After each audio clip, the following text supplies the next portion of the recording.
नमस्कार, मी भारती सहस्त्रबुद्धे. आपलं मनोरंजन करणारी, समृद्ध करणारी, नवनवीन अनुभवांची शिदोरी देणारी, आपला मैत्र जपणारी लाडकी पुस्तकं आणि त्या पुस्तकांबद्दल गप्पा मारण्याची हक्काची जागा म्हणजे हे आनंदाचं पान. चला तर मग आणखी एक आनंदाचं पान उलगडूया काही नव्या, काही गाजलेल्या पुस्तकांच्या साथीनं. आज खरं तर एका वेगळ्या विषयावरच्या बृहत कादंबरीबद्दल आपण गप्पा मारणार आहोत.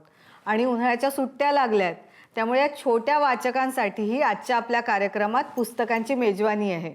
ती मेजवानी नक्की काय हे कार्यक्रमात पुढे समजेलच, पण आधी बोलणार आहोत राजकीय पार्श्वभूमीवरच्या कादंबरीबद्दल.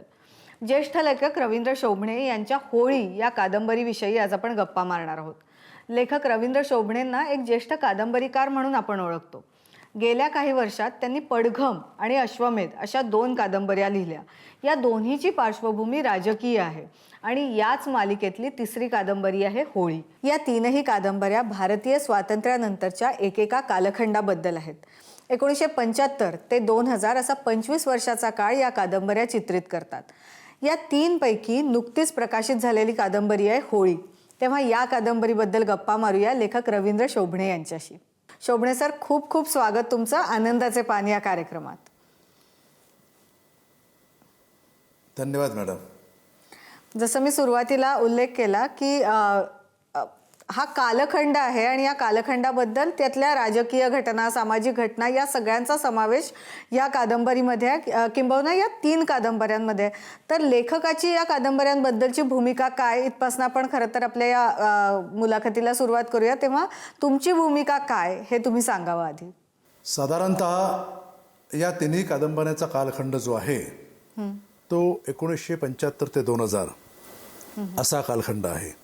मुळात हा जो कालखंड मी निवडला, हा कालखंड का निवडला तर या पूर्वीच्या किंवा माझ्या या कादंबऱ्यांच्या आधीच्या कुठल्याही मराठीतल्या कादंबऱ्यामध्ये आणीबाणी आणि तत्सम कालखंड हा आला नव्हता.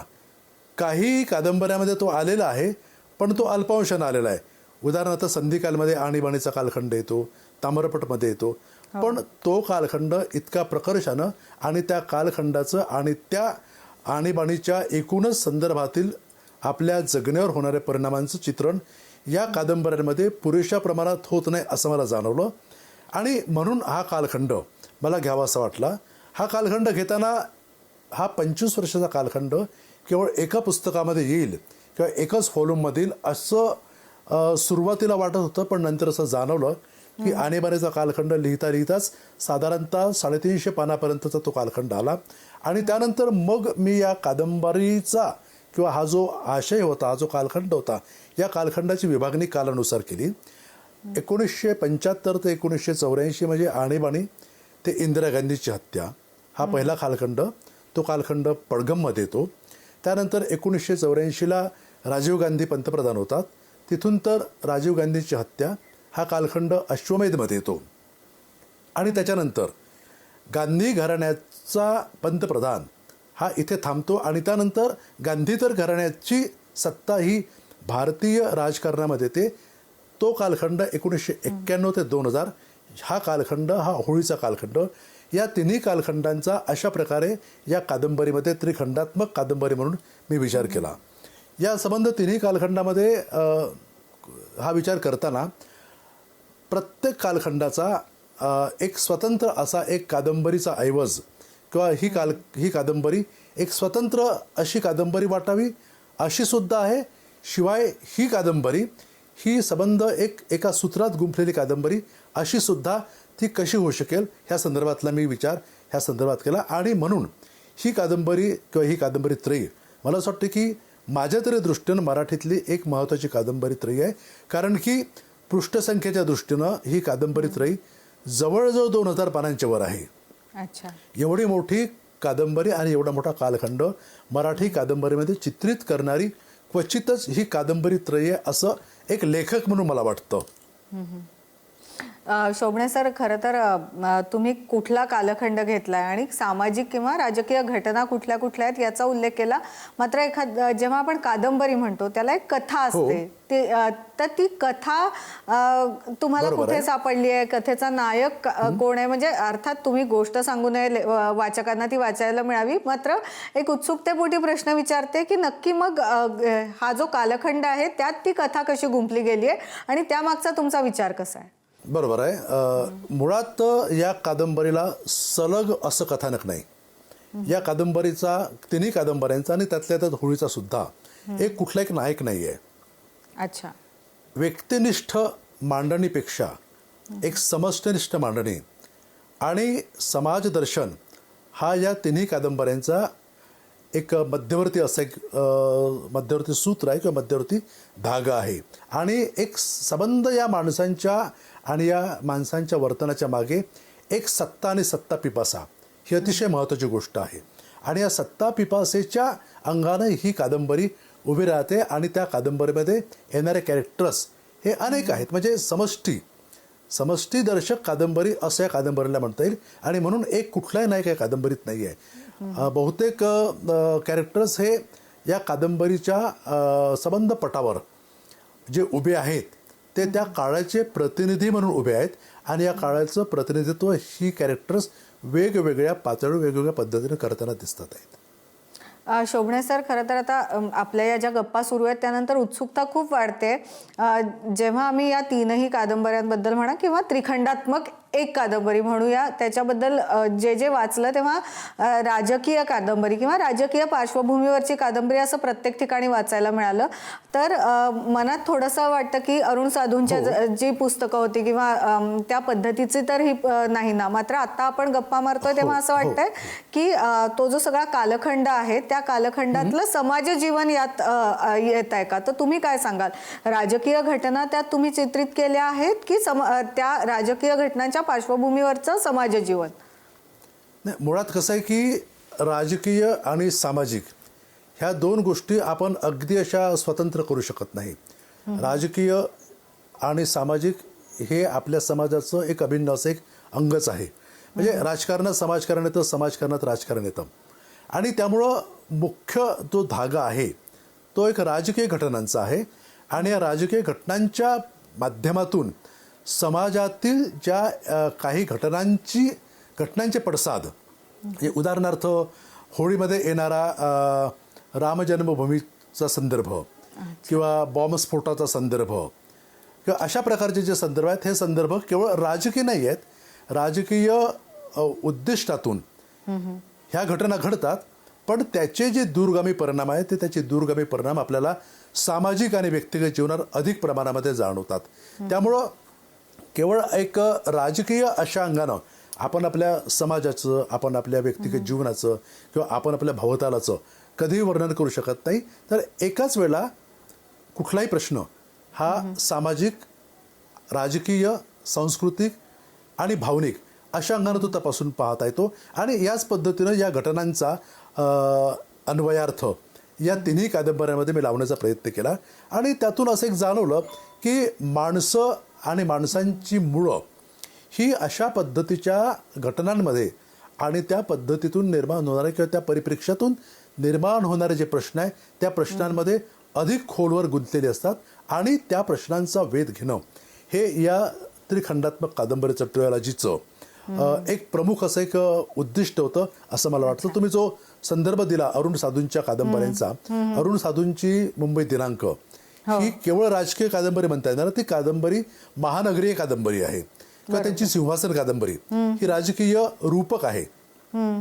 अशा प्रकारे राजकीय कादंबरी आणि तीही त्रिखंडात्मक राजकीय कादंबरी ही मराठीमध्ये रवींद्र शोभणे या लेखकांनी पहिल्यांदा लिहिली असं मी आत्मस्तुतीचा एक दोष पत्करून सुद्धा म्हणू शकेन. नाही, अर्थात. आणि म्हणूनच आम्हाला इच्छा होती की आपण या आनंदाचे पानमध्ये याची ओळख करून द्यावी. तुम्हाला तुमच्या पुढच्या लेखनासाठी सुद्धा खूप शुभेच्छा आणि आज वेळ दिलात त्याबद्दल खूप खूप धन्यवाद. धन्यवाद मॅडम. तुमच्यासारखे सुजाण वाचक मला मिळणं ही फार महत्त्वाची बाब समजतो मी. आणि आता कार्यक्रमाच्या पुढच्या भागात बच्चे कंपनीसाठी एक सरप्राईज आहे.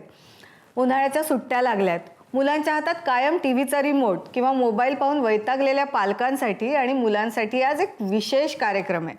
मुलांसाठी अनेक उपक्रम करणारे आणि मुलांसाठी पुस्तकं लिहिणारे राजीव तांबे सर आपल्याला सांगतायत की या सुट्टीत मुलांनी वाचायलाच पाहिजेत अशी पुस्तकं कोणती.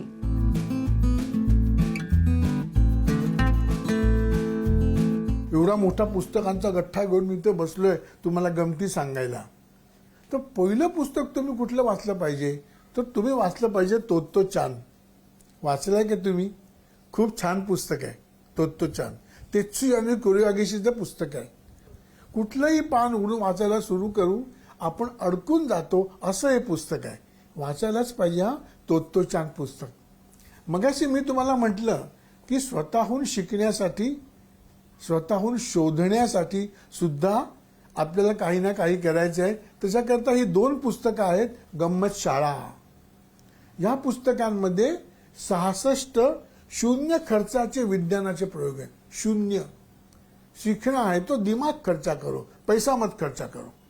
एक छोटासा कागद घेतला तर काय होईल, अगदी ह्या आकाराचा कागद जरी आपण घेतला ना तरी त्या कागदातून माझ्यासारखा जाड माणूस आणि सोबत तुमच्यासारखा एक मुलगा आर पार जाऊ शकतात.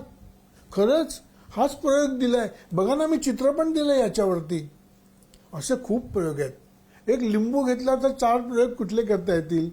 मीठ आणि मिरपूड घेतलं तर 2 प्रयोग कुठले करता येतील. वर्तमानपत्रातला कागद घेतला तर कुठले 5 प्रयोग करता येतील. असे सोपे प्रयोग आहेत स्वतःहून शिकण्यासाठी आणि स्वतःहून शोधून काढण्यासाठी. आणखी तुम्हाला गमतीची गोष्ट सांगायची म्हणजे मुलांनो, तुम्हाला असं वाटतं की फक्त घरामध्ये आपणच बोलतो. असं नाही, आपल्या घरातल्या वस्तू सुद्धा बोलत असतात. खरं सांगतो, जेव्हा जेव्हा मी खुर्चीवरनं उठतो ना तेव्हा मला खुर्चीचा असा आवाज ऐकू येतो. उठले बुवा एकदाचे. मगाचपासून बसले होते, खूप जड झाले होते माझे पाय असं वाटतंच. चपला काढल्यानंतर चप्पलने सोडलेला सुस्कारा मला ऐकू येतो. हा सुटले. मगाचपासून हा वरतून माणूस आणि खालून रस्ता असं माझं सँडविच होत होतं. असं वाटत होतं. खरं तर घरातल्या वस्तू काय बोलतात आपापसात. म्हणजे वॉशिंग मशीन आणि मिक्सर आपापसात काय बोलत असतील.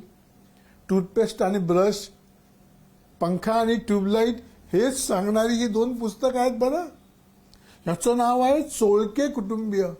आपण अनेक गोष्टी चोळत असतो. डोक्यावरती शॅम्पू चोळतो, मग कंडिशनर चोळतो, तोंडामध्ये पेस्ट चोळतो. मग ह्यांच्या आपापसात काय गप्पा होतात आणि ही मजबूत कुटुंब कुठली आहेत हे वाचायलाच पाहिजेत. म्हणजे मला खात्री आहे की तुम्हाला हळूहळू आजूबाजूची माणसंच नाही तर आजूबाजूच्या गोष्टी पण काय बोलतात हे तुम्हाला ऐकू यायला लागेल. आणि तुम्हाला धम्माल गंमत वाचायची असेल ना, म्हणजे हसून हसून अगदी लोळायचंच असेल तर एक सॉलिड पुस्तक आहे म्हणजे प्रेमळ भूत. प्रेमळ बरं का, हे मुलांना मदत करतं आणि मोठ्यांना पण एक गोष्ट पक्की लक्षात ठेवा, ह्याच्यावरती पण आम्ही लिहिलंच आहे, जगात भूत नसतात पण भूतांच्या गोष्टी असतात. म्हणजे मी नाही म्हणत आहे जगात भूत आहेत, पण गोष्टी मात्र आहेतच आणि त्या वाचल्याच पाहिजेत कारण त्या प्रेमळ भूताच्या गोष्टी आहेत. आणखी एक माधुरी पुरंदरेंचं पुस्तक आहे जादूगार. ह्यातल्या सिंहाची आयाळच गायब होते आणि सिंह टकलू होतो. धम्मालच गोष्टी आहेत. लहान मुलांना तर खूपच आवडतील. आणखी जी.ए. कुलकर्णींनी सुद्धा मुलांसाठी लिहिलंय. त्यांचं मुग्धाची रंगीत गोष्ट आणि बखर बिंबची अप्रतिम, फारच छान. भोपळ्याची बी म्हणून संगीता बर्वेंचं अप्रतिम पुस्तक आहे. म्हणजे एक भोपळ्याची बी असते, तिचा भोपळा होतो आणि तो भोपळा कशाकरता वापरला जातो तर तानपुरा करायला. मग तो कसा वापरतात, अतिशय सुंदर चित्र असलेलं आणि छान गोष्ट असलेलं भोपळ्याची बी हे डॉक्टर संगीता बर्वे यांचं फार सुंदर पुस्तक आहे. ससोबा हसोबा तर आहेच, शेपटीवालं झाड आहे. आणखी एक सुंदर पुस्तक म्हणजे फ्रँकलिनच्या गोष्टी, मेहता प्रकाशनाने काढलेलं. ती चित्र तर छानच आहेत पण फ्रँकलिनच्या ज्या अद्भुत गोष्टी आहेत ना ह्या जगप्रसिद्ध आहेत. तुम्ही वाचायलाच हव्यात या फ्रँकलिनच्या गोष्टी. थोड्या लहान मुलांसाठी आणखीन खाली उतरायचं असेल तर विंदा करंदीकरांच्या बालकविता वाचायलाच पाहिजेत. अतिशय सुंदर कविता आहे त्याच्यामध्ये, म्हणजे तुम्हा मुलांना आवडतीलच. आणि प्रत्येकातली चित्र ही वेगवेगळ्या चित्रकारांनी काढली आहेत. आता ह्या राणीची बाग मधली चित्र आहेत ना, ही वसंत सरवटेंनी काढली आहेत. हे कोणाचं पण आहे? हे इंदिरा संतांचं पुस्तक आहे. गवत फुला रे गवत फुला, हेही वाचायला पाहिजे. पण विंदांच्या कवितांमधलं हे आहे परी ग परी, पद्मा सहस्रबुद्धेने काढलेली चित्र. आणि सांभाळा, आता मी तुम्हाला वेगळंच पुस्तक सांगणार आहे. पिशी मावशी, भूताटकीच्या गोष्टी असणारं, भूताटकीच्या कविता असणारं अफलातूनच पिशी मावशी पुस्तक आहे. मला आठवतं लहानपणी मी घाबरायचो हे पुस्तक वाचताना. सर्कसवाला वाचलाय का तुम्ही? सर्कसवाला वाचायलाच पाहिजे. अवचटांची सुंदर चित्र आणि विंदांची दीर्घ कविता. एकच विंदांनी मोठी दीर्घ कविता मुलांसाठी लिहिली आहे, ती सर्कसवाला. आज वेळ नाही तर मी तुम्हाला वाचून दाखवली असती. तुम्ही अवश्य विंदांच्या बालकविता वाचा, आणखी खूप वाचा, आणि काय काय केलं तर आम्हाला सांगा. आपण पुन्हा भेटू.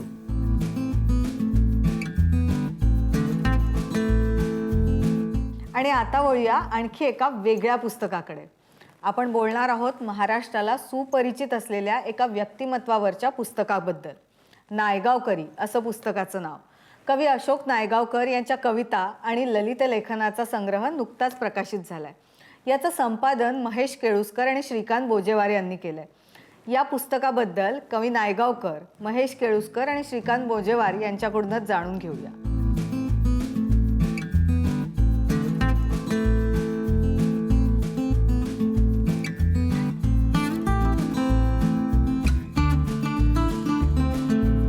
हे पुस्तक काय आहे की ते त्या त्या काळामध्ये ज्या काही घडलेल्या घटना साधारण आठवड्यामध्ये, महिन्यामध्ये, 15 दिवसात त्याचा पडसाद त्या सदरामध्ये, तातूला लिहिलेल्या पत्रामध्ये उमटलेला आपल्याला दिसून येतो.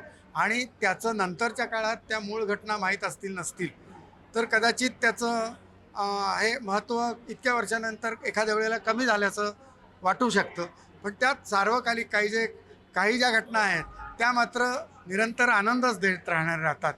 काकांचं बहुतेक ह्यातलं जे सगळं लिहिलेलं आहे या पुस्तकामध्ये जे आहे त्या बहुतेक सगळ्यांचा पहिला वाचक मी होतो बहुतेक या सगळ्याचा. त्यामुळे आणि त्या अधिकाऱ्याने मी त्यांना सांगायचो काही गोष्टी, पण त्यांच्या लिखाणामध्ये फार दुरुस्ती आम्हाला कधी करावी लागली. कारण त्यांच्या लिखाणामध्ये एक फ्लो असतो, एका ओळीतून दुसरी ओळ आलेली असते आणि त्यांना इतक्या भन्नाट कल्पना सुचतात की अनेकदा असं व्हायचं की मी त्यांना सांगायचो की काका या विषयावर लिहा तुम्ही काहीतरी. मग ते मला म्हणायचे की हा विषय कठीण आहे जरा लिहिण्यासाठी, पण ते लिहायला बसायचे आणि मग त्यांना असं व्हायचं की किती लिहू आणि किती नाही असं व्हायचं. आणि नायगावकरी हे त्यांचं लोकसत्तामध्ये जे हास्यरंगामध्ये जे लेखन यायचं, ते लेखन बरेच दिवस आम्हाला मिळत नव्हतं, पण ते आम्ही मिळवलं आणि त्याच्यानंतर त्याच्यावर संपादकीय संस्कार केले. मला वाटतं की नायगावकरी हे पुस्तक म्हणजे नायगावकर आज जे त्यांचं महाराष्ट्रात आणि महाराष्ट्राबाहेरसुद्धा जी लोकप्रियता आहे तिचा लाभ ह्या पुस्तकाला पण होईल अशी आशा आहे. पण मराठी वाचकांना एक विनंती करायची आहे की तुम्ही काही वाचा, कुठलंही पुस्तक घ्या विकत, पण मराठी वाचा आणि मराठीशी तुम्ही जोडलेले राहा.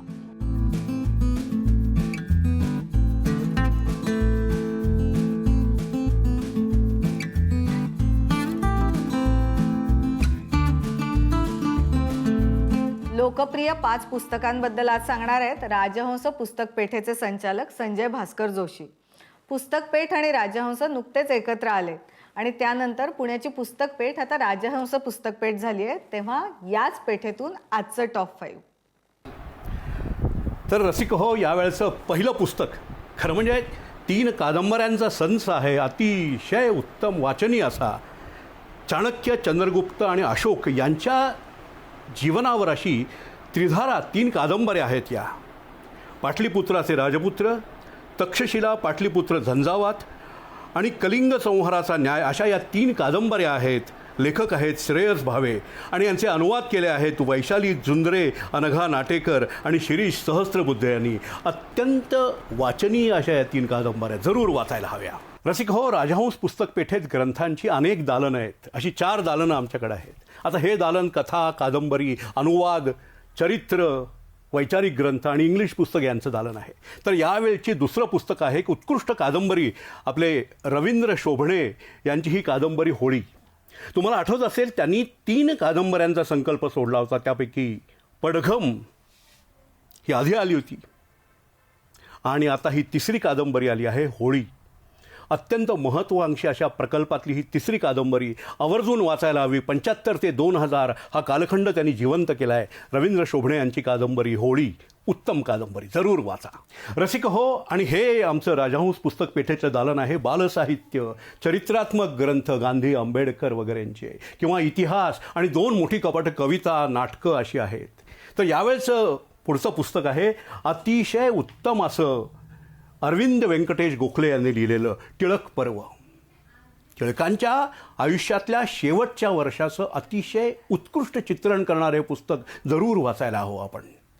आणि यानंतरचं पुस्तक मला फार आवडीचं आहे. ते लहान मुलांसाठी अतिशय महत्त्वाचं पुस्तक आहे, आणि ते आहे आणि आदी मानव माणूस बनला.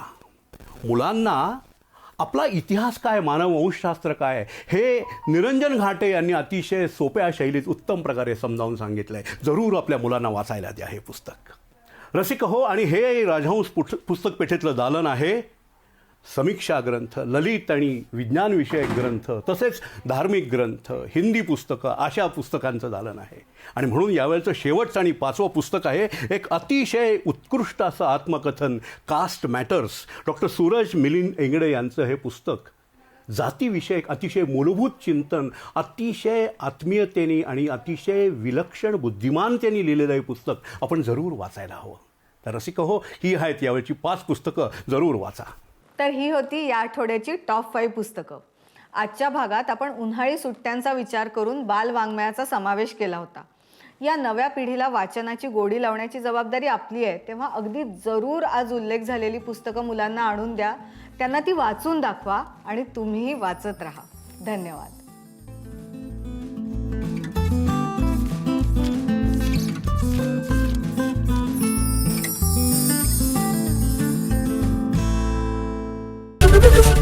एबीपी माझा, उघडा डोळे बघा नीट.